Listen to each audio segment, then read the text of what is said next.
ஒடுக்கப்பட்ட தாழ்த்தப்பட்ட மக்களை இரண்டாம் தர குடிமக்களாக மாற்ற வேண்டும் என்று சொல்லி குடியுரிமை திருத்த சட்டம் என்கின்ற இந்த கொடிய சட்டத்தை கொண்டு வந்த போது இந்த சமத்துவம், இந்த சமூக நீதி, இதையெல்லாம் நாம படிச்சிடக்கூடாது, பேசிடக்கூடாது, எல்லாரும் சமம்னு சொல்லிடக்கூடாது அப்படிங்கிறதுக்கு தான் சனாதனம் சொன்னது.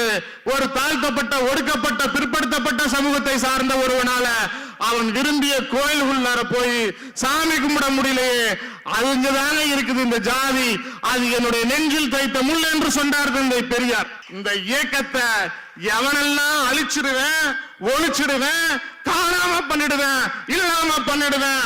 பாருங்க ப்ரோ, 2026 நாங்க தானே முத்துவேல் கருணாநிதி ஸ்டாலின் என்கின்ற ஒப்பற்ற தலைவர் 2500 ஆண்டுகால அடிமை ஜாதியை ஒழித்து அனைத்து ஜாதியினரும் அர்ச்சாராகலாம். டிராவிடியன் ஸ்டாக் அப்படின்னாலே ஒரு சிக்கலுக்குள்ளான விஷயமாக, பிரச்சனைக்குரிய விஷயமாக தொடர்ந்து டெல்லியில் இருப்பவர்கள் பார்ப்பதற்கான இன்னொரு மிக முக்கியமான காரணத்தை கழகத்தினுடைய இளைஞரணி செயலாளர் நடத்தி காட்டியிருக்கிறார். என்னவென்றால், அங்க அவன் குரு பூர்ணிமா, ஹிந்தி திவாஸ், இன்னும் என்னென்னமோ திவாஸ் அப்படின்னு எல்லாம் கொண்டாடிட்டு இருக்கக்கூடிய அந்த சூழலில் இந்திய அரசியல் வரலாற்றில் எந்த இயக்கமும் கண்டிடாத வகையில் அறிவு திருவிழா என்கின்ற வகையில் இந்த இயக்கத்தை, இந்த மண்ணை, மக்களை பண்படுத்திய இந்த கொள்கையை அடுத்த தலைமுறைக்கு கொண்டு செல்லக்கூடிய ஒரு முன்னெடுப்பாக அறிவு திருவிழா என்கின்ற பெயரில் இந்த கொள்கை பாசறை விளக்க கூட்டங்களை நடத்தி கொண்டிருக்கக்கூடிய ஒற்றை இயக்கமாக திராவிட முன்னேற்ற கழகமும் கழகத்தினுடைய இளைஞரணியும் இருக்கிறது. எங்களுக்கு கொடுக்கப்பட்டிருக்கக்கூடிய தலைப்பு I belongs to Dravidian stock என்பது பேரறிஞர் அண்ணா அவர்கள் நாடாளுமன்றத்தில் இந்த வாளை எடுத்து சுழற்றிய பொழுதுதான் தென்னகம் என்கின்ற ஒரு மாநிலம் இருப்பதையே டெல்லி பட்டணம் உணர்ந்தது. நாங்கள் திராவிட இனத்தை சார்ந்தவர்கள், நாங்கள் தனித்துவமானவர்கள், உங்களில் இருந்து முற்றிலும் மாறுபட்டவர்கள், இந்த நாட்டிற்கு வழங்குவதற்கு திடமான, தீர்க்கமான, மாறுபட்ட கொள்கைகளை கொண்டவர்கள் என்று பேரறிஞர் அண்ணா அன்று டெல்லியில் நாடாளுமன்றத்தில் முழங்கினார். இன்றைக்கு தந்தை பெரியாரின் வழியில், பேரறிஞர் அண்ணாவின் வழியில், முத்தமிழறிஞர் தலைவர் கலைஞரின் வழியில் ஆட்சி நடத்தி கொண்டிருக்கக்கூடிய ஒப்பாரும் மிக்காரும் இல்லாத திராவிட மாடல் ஆட்சியினுடைய நாயகர் முத்துவேல் கருணாநிதி ஸ்டாலின் என்கின்ற இந்த ஒப்பற்ற தலைவர் அண்ணாவின் கொள்கைகளை பிடிநடை போட்டு வழிநடத்தி கொண்டிருக்கிறார். எப்படி நாங்கள் உங்களிடமிருந்து மாறுபட்டவர்கள், எப்படி நாங்கள் உங்களிடமிருந்து தனித்துவமானவர்கள் என்று சொன்னால் கைது நடவடிக்கைகளே பார்க்கலாம். எங்களுடைய தலைவர்கள் தந்தை பெரியார் எடுத்துக்கோங்க, நீதிமன்றத்துக்கு போறார், நீதிபதி இருக்கிறாரு, நீதிபதி கிட்ட பெரியார் சொல்றார், நான் சொல்ல போறத நீ கேட்க போறது கிடையாது, என்னுடைய கருத்துக்கள் உன்னுடைய கருத்துக்களில் இருந்து முற்றிலும் மாறுபட்டவை, ஆகையினால நேரத்தை கடத்த வேண்டாம், எவ்வளவு உச்சபட்சமா தண்டனை கொடுக்க முடியுமோ எனக்கு அவ்வளவு தண்டனையை கொடுத்து அனுப்புங்க அப்படிங்கிறார். இந்திய ராணுவத்தினுடைய துப்பாக்கிகள் நெஞ்சுக்கு நேராக இருந்த பொழுது இந்தி வீழ்க தமிழ் வாழ்க என்று சொல்லி பேரறிஞர் அண்ணாவும் தலைவர் கலைஞரும் சிறை சென்றார்கள். மிசா கொடுமை, இந்திய நாட்டில் இருக்கக்கூடிய அத்தனை ஜனநாயக சக்திகளும் ஒடுக்கப்பட்டிருக்கக்கூடிய அந்த சூழலில் காவல் அதிகாரிகள் கைவிலங்கோடு கோபாலபுரம் இல்லத்திற்கு வருகிறார்கள். உங்களுடைய மகன் ஸ்டாலினை கைது செய்ய வேண்டும் என்று சொல்கிறார்கள். ப்ரோ, என்ன பழி வாங்கணும்னா ஆபீஸுக்கோ வீட்டுக்கோ வாங்க அப்படின்னு சொல்லி ஓடி ஒழியல.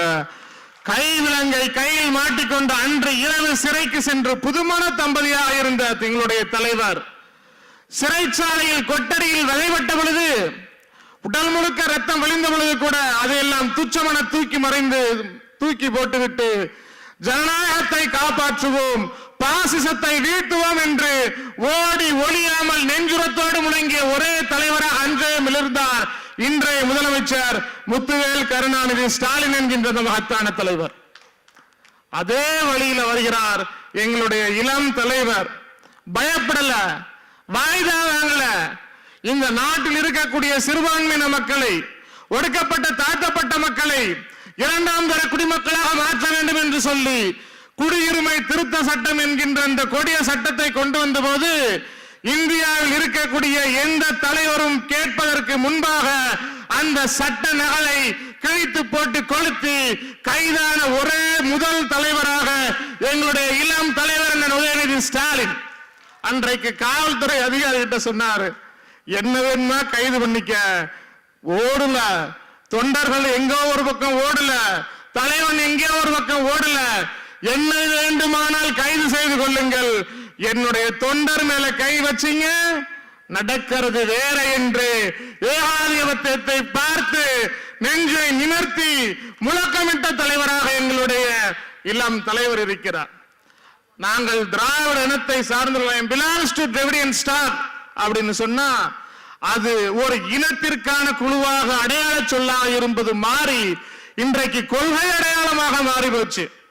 எப்படின்னா 1959 ஹீராஸ் பாதிரியாருங்கிறவர் சொன்னார், I am a Dravidian stock from Spain அப்படின்னார். ஸ்பெயினை சார்ந்த ஒரு பாதிரியார்.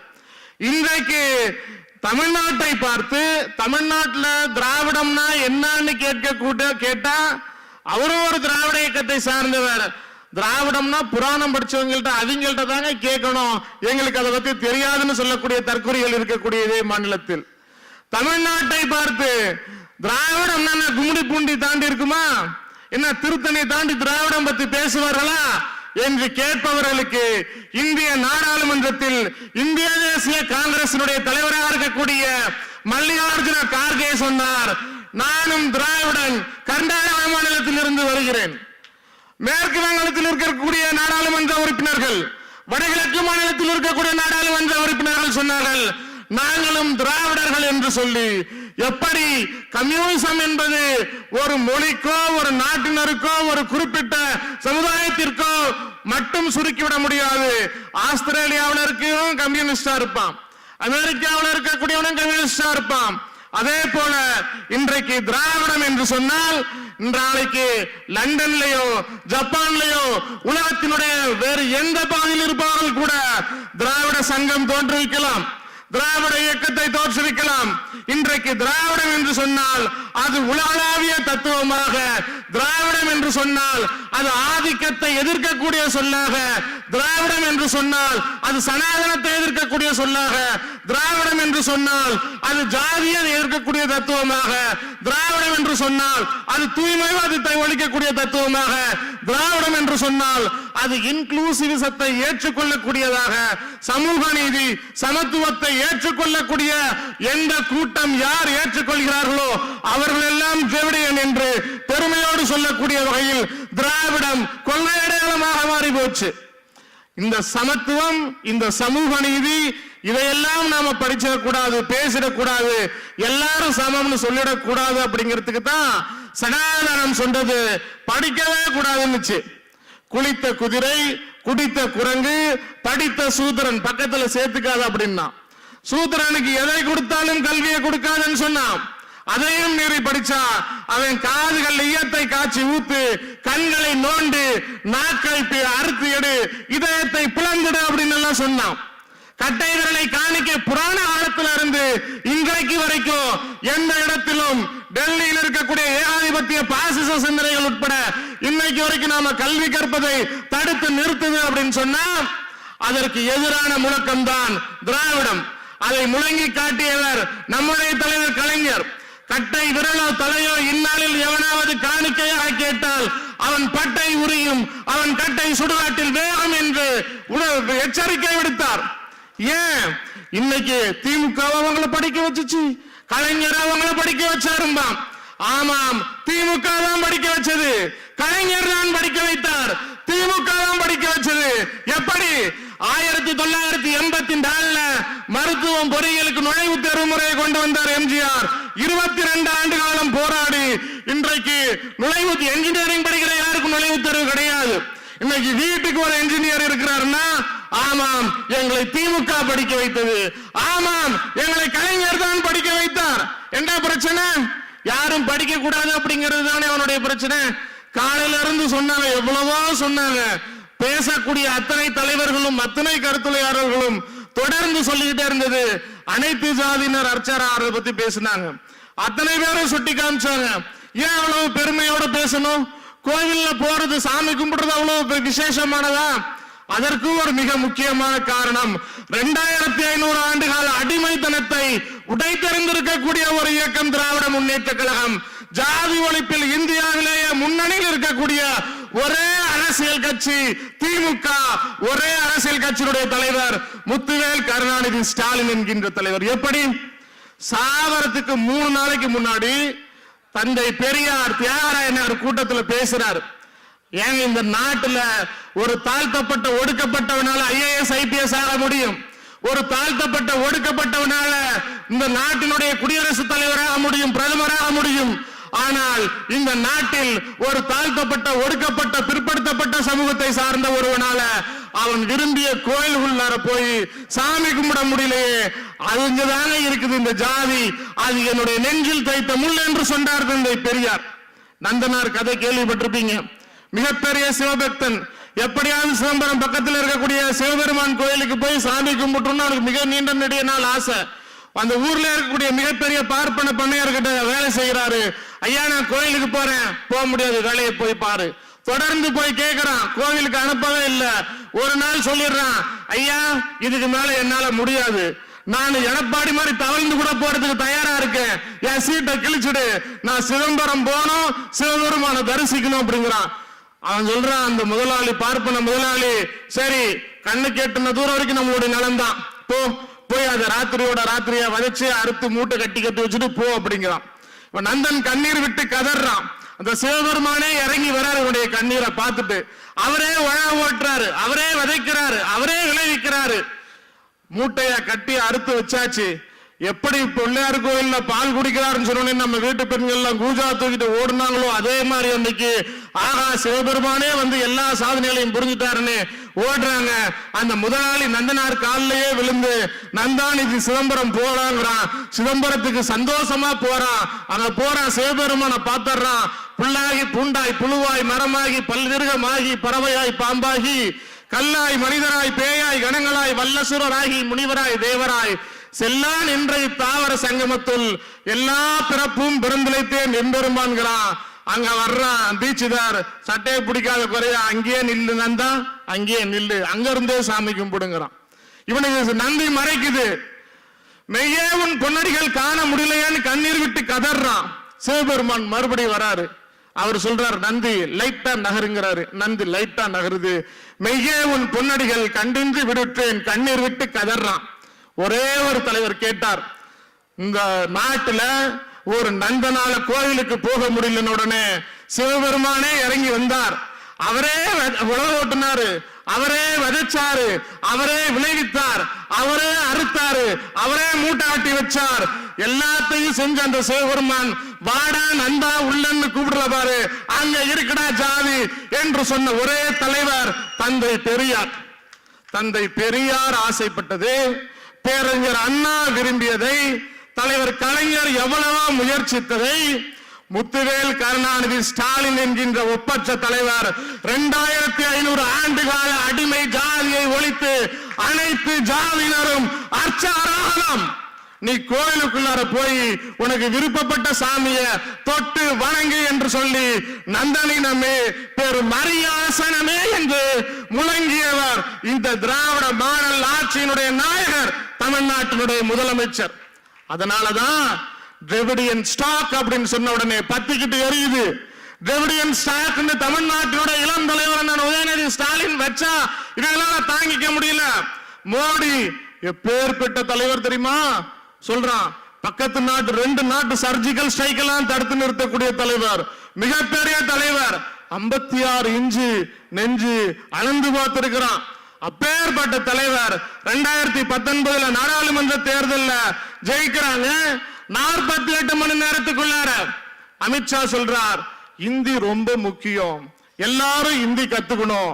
ஆட்சி பொறுப்பேற்ற அடுத்த 48 மணி நேரத்தில் இந்தி கட்டாயம் அனைவரும் கற்றுக்கொள்ள வேண்டும் என்று சொன்னபோது இந்தி தெரியாது போடான்னு ஒரே ஒரு டிஷர்ட், பத்திரிகையாளர்கள் சந்திப்பையே நடத்திடாத மோடி கூட்டம், அமித்ஷா கூட்டம் இந்தியா முழுவதும் பற்றி எறிகிறது. இந்தி தெரியாது போடா. உத்தரப்பிரதேசத்திலையும் குஜராத்திலையும் பீகார்லையும் சுயமரியாதை உள்ளவர்கள், மொழி பிராந்தியத்தை மொழியை மதிக்கக்கூடியவர்கள் இந்தி தெரியாது போடா ஹேஷ்டேக போட்டுட்டு இருந்து பத்திரிகையாளர்களே சந்திக்காத மோடி பத்திரிகையாளர்களை சந்தித்து நாங்க சும்மானாச்சுக்கும் விளையாட்டுக்கு சொன்னோம், நீங்க சீரியஸாவா எடுத்துக்கிட்டீங்க என்று மோடி கூட்டத்தை தொடை நடுங்கி ஓடவிட்ட ஒரே தலைவர் உதயநிதி ஸ்டாலின் என்கின்ற திராவிட இயக்கத்தினுடைய செம்பல் எங்களை பார்த்து இன்னும் சொல்றான், என்ன ஏங்க திராவிடியன் என்ன காலத்துக்கு பொருந்த மாதிரி பேசுங்க, இதெல்லாம் பொருந்துமா? இன்னைக்கு தான் இந்த மாதிரி இருங்க, அப்டேட் ஆகுங்க ப்ரோ. இவனுங்க சொல்றானுங்க, இவனுங்களுக்கு ஒரு அளவும் தெரியாது. அவன் சொல்றான் இதெல்லாம் எலெக்ஷன் டைம் வந்துருச்சு, திமுகவை நசிக்கிடுவாங்க. யாரு நமக்கு ரொம்ப ரொம்பவே நம்ம இயக்கம் வளர்ந்து நினைக்கக்கூடியவர்கள் அறிவுரை பண்றாங்க. ஒன்னே ஒண்ணு, இன்னைக்கு இந்த இயக்கத்தை அழிக்க நினைக்கல, 75 ஆண்டு காலமாக இந்த இயக்கத்தை அழிக்க நினைக்கிறாங்க. 1970களில் தமிழ்நாட்டினுடைய முதலமைச்சராக நம்முடைய நெஞ்சமெல்லாம் நீக்கமர நிறைந்திருக்கக்கூடிய தலைவர் கலைஞர் இருக்கிறார். குஜராத்தில் மிக கடுமையான பஞ்சம். எப்பேற்பட்ட பஞ்சம் அப்படின்னா, அங்க இருக்கக்கூடிய அந்த ராட்டி அடிச்சு வச்சிருப்பாங்க, சாணத்துல ராட்டி தட்டி வச்சிருப்பாங்க. அந்த ராட்டியை எடுத்து அதை கரைச்சி அதை இருத்தோம்னா அதுல கோதுமை துகள்கள் இருக்குது. அதை காய வச்சு அரைச்சு ரொட்டி சாப்பிடக்கூடிய அளவிற்கு பஞ்சம் குஜராத்ல. தமிழ்நாட்டினுடைய முதலமைச்சராக இருக்கக்கூடிய தலைவர் கலைஞர் 1000 டன் அரிசியை குஜராத்துக்கு அனுப்பி வச்சார். அன்னைக்கு மோடிக்கு வயசு 17 18. மோடியோட அம்மாவுக்கே படியளந்த இயக்கம் திராவிட முன்னேற்ற கழகம், தலைவர் கலைஞர். இந்த இயக்கத்தை எவனெல்லாம் அழிச்சிடுவேன், ஒழிச்சிடுவேன், காணாம பண்ணிடுவேன், இல்லாம பண்ணிடுவேன். பாருங்க ப்ரோ, 2026 நாங்க தானே சொன்ன அத்தனை பேரையும் குழிக்குள்ளார வச்சு மலர் வளையம் வைத்த ஒரே தலைவர் தானே தலைவர் டாக்டர் கலைஞர். நாங்க திராவிட பாரம்பரியத்தை சார்ந்தவர்கள், நாங்கள் உங்களிடமிருந்து மாறுபட்டவர்கள். அண்ணா சொன்னது இப்ப புரியுதா? அண்ணா ஏன் சொன்னார் புரியுதா? இதெல்லாம் இந்த இயக்கத்திற்கு வங்காளத்தினுடைய ஆய்வாளர் கர்கே சாட்டர்ஜிங்கிற சொல்றாரு, எங்க மாநிலத்தில் ஒரு தலைவர் கலைஞர் மாதிரி இல்லையே, எங்கள் மாநிலத்தினுடைய மொழியை போது பார்க்கறதுக்கு சமூக நீதிக்காக போராடுவதற்கு கலைஞர் மாதிரி ஒரு தலைவர் இல்லையே அப்படின்னு சொல்றார். தமிழ்நாட்டினுடைய முதலமைச்சர் முத்துவேல் கருணாநிதி ஸ்டாலின் அவர்களுடைய கான்வாய் வருது. ஆந்திராவில இருந்து ஒரு மாணவர் சிஎம் கிட்ட ஒரு பதாகையை பிடிச்சிட்டு நிக்கிறான். சார், நான் உங்க கிட்ட பேசணும். முதலமைச்சருடைய கான்வாய் நிக்குது. லைட் ஆஃப் பண்ணிட்டு போகல, பஸ்ஸுக்குள்ளார உட்கார்ந்துகிட்டு கதவை ஷட்டரை போட்டுட்டு போகல. தமிழ்நாட்டினுடைய முதலமைச்சருடைய வாகனம் ஒரு மாணவனுக்காக நிக்குது ரோட்ல. இறங்கி கேட்கிறார், முதலமைச்சர் இறங்கி கேட்கிறாரு, திராவிடியன் சாக்குனா என்ன, திராவிட பாரம்பரியம் என்ன, பெரியார் அண்ணா கலைஞர் வழியில் வருபவர்கள் யார் என்று இந்த நாட்டில் இருக்கக்கூடிய தற்கொலைகள் தெரிந்து கொள்ள வேண்டும்.